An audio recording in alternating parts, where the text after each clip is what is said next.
Hey guys, MeerHut here, and today I'm back in my alternate testing world, and I'm going to show you again in my hidden entrance series. I still love that. That's probably my favorite. Anyway, going back into my hidden input, hidden entrance, secret base, series. Going back down into this little ravine, and you're going along, and you see, oh, probably should pick up that gold, You got this little lava pool going on here, and you got all this stuff down here, and more lava back there.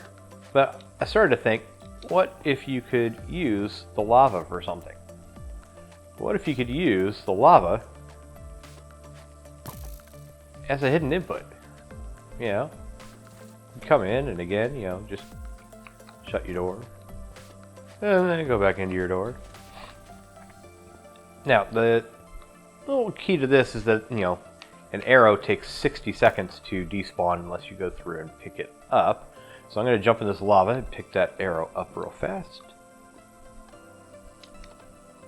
That should have picked it up. And then we'll go through and we'll hit it again. There we go. See, now that is absolutely amazing, and I love it. The other way you could use this door is with a fishing rod. It's a bit trickier because you have to get right on that. Oh, see, I got it. When you come in, you pull your fishing rod, your little bobber back in, or just go off of it. And that one actually works rather immediately. So, whichever way you guys want to do. Look at that. But this one does, of course, require that you have a fishing rod. This one requires that you have a bow. And that's 60 seconds. Whoop. Falling into the lava. So the bow is 60 seconds, and then of course the fishing rod is immediate, but not everybody has a fishing rod on them all the time. But yeah, that's it. So let's go ahead and bounce over to my regular testing world, and I will show you how to make this thing. Okay guys, here we are back in my redstone testing world. I've gone ahead and made a little mock-up right here, and do I have the bow and arrow? No, I do not. Okay, let's grab the fishing rod, the bow and arrow real quick. And I'll show you again that it works. I'll do the fishing rod first because that's immediate. Boom. And pull the bobber back out and it shuts. Okay. Oop, missed it. But see how you can get in between it, and you'll see why here in just a minute. But not the best way, but you can hit it. The bow and arrow, that is a bit more accurate, and of course it lasts for 60 seconds before the door shuts all on its own. I'm not going through the piston door that I had in the alternate testing world because I've done that before, and you guys can check that out on another one of my videos. It's a piston door, double piston extender with a T-flip-flop, and I'll put a link to it right now in the upper corner. So for this build, I went ahead and just made a little mock-up with quartz in the door, and you will need, let's go ahead and clear this out. You will need a handful of blocks of your choice just for decoration and for setting up the redstone. You'll need 9 pressure plates, 14 redstone dusts, 1 redstone repeater, 2 torches, redstone torches, 2 pieces of glass. You'll need your door, and you need about 8 pieces of lava, but that's dependent on your world. You might want to make this lava pool smaller. Oh, see, went ahead and shut. You might want to make it bigger. You might want to make it kind of odd shaped, however you want to do it. So to start off, you're going to need the size of your lava pool. I went ahead and made mine 4x2, and you're going to dig that down 4 blocks. 1, 2, 3, 4. And the first thing you're going to do is you're going to line that bottom with redstone. So let's go ahead and get in flying mode here, and we'll line this with redstone. Boom, boom, boom, boom, boom, boom, boom. Okay, on top of the redstone, you're going to put your block of choice right there. Perfect. And on top of that, you're going to go ahead and put your pressure plates. And that is what is activating when you throw the fishing rod and when you're when you're shooting the arrow. The arrow tends to always hit one of them. The fishing bobber can sometimes get in between them and not quite hit one. But, you just pull it back and try again if you want. Not a big problem there. Now, right behind and down 1 from wherever your lava pool is, you're going to go ahead and for this style of build, for this door, this is just wiring up the door, you're going to go ahead and put 2 pieces of redstone, a repeater going into a block with a redstone torch, a block on top of the redstone torch, and a redstone torch on top of that block. Okay, that's going to cause this torch to burn out, so the door won't be open. And as soon as one of those pressure plates is triggered, see, it powers that block, which turns off that torch, which stops powering that block and allows this torch to be turned on to power that block, which has the door on top of it. Okay? Now on the back end, behind the door, you're going to want to dig down 1, 2, 3, 4, and that puts you on this level right here. And then one, further one right there, right beside the redstone torch. And you're going to go ahead and grab your redstone dust and go here, and grab some redstone dust and go here. And here's where that glass comes in handy, because we're going to want to go ahead and put a piece of glass here, redstone dust, and a piece of glass here with more redstone dust. Go ahead and take your ground or flooring block, whatever that is. I'm going to go ahead and just use the quartz.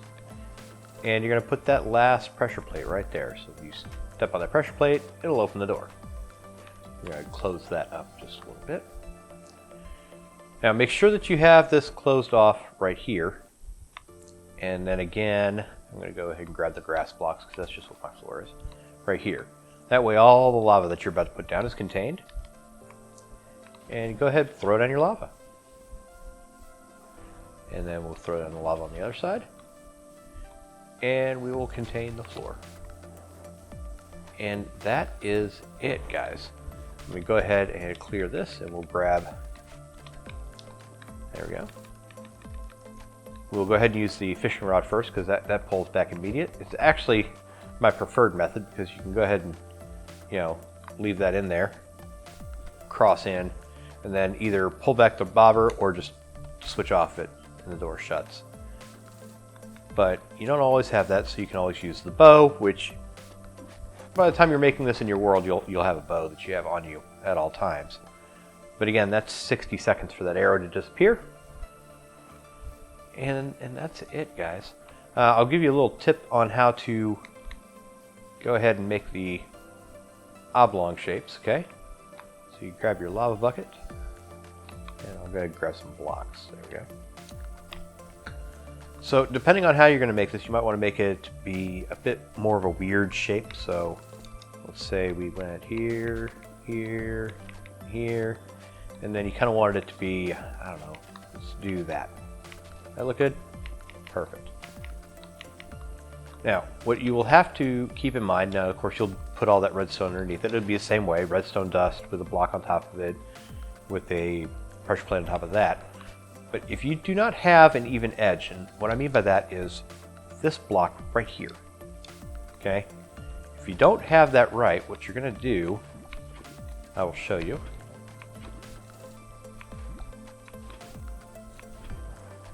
You're going to have all the lava kind of moving towards the center here because you're missing a block versus not moving at all, okay? So real quick on how to fix that. There we go. And that lava will go away. You're going to want to go ahead and put a block, I'd say right there first, okay? And then throw your lava down. Throw your lava down on the other side. Then break that block and throw lava down right there. And that'll work for just about any kind of shape you want to make of it, because this might look a bit too obvious that something's there. I'm not sure if they're looking for lava pools in your world, but this might be a bit too obvious, so you might want to make it in a different odd kind of shape, maybe in a circle. You could knock out another block over here. Let's see if we do that. Now you got a bit more of a circular-ish type of shape. You can make it again as big or as little as you want. Just don't forget to take into account these little middle blocks here and how to fill your lava based around that. So guys, that is all there is for that build. Okay, it's the mighty MeerHut. And make sure you stay tuned because the next tutorial, I believe I'm going to make a command block weather control station, so that'll be super exciting. And if you guys like this video, please do hit like, and as always, subscribe. We're on the road to 1,000. We have a short little pit stop coming up at about 250 subs for the 500 sub special. I'm really excited about that. I'm always off camera making that as we speak, so help us out and get there. See you next time.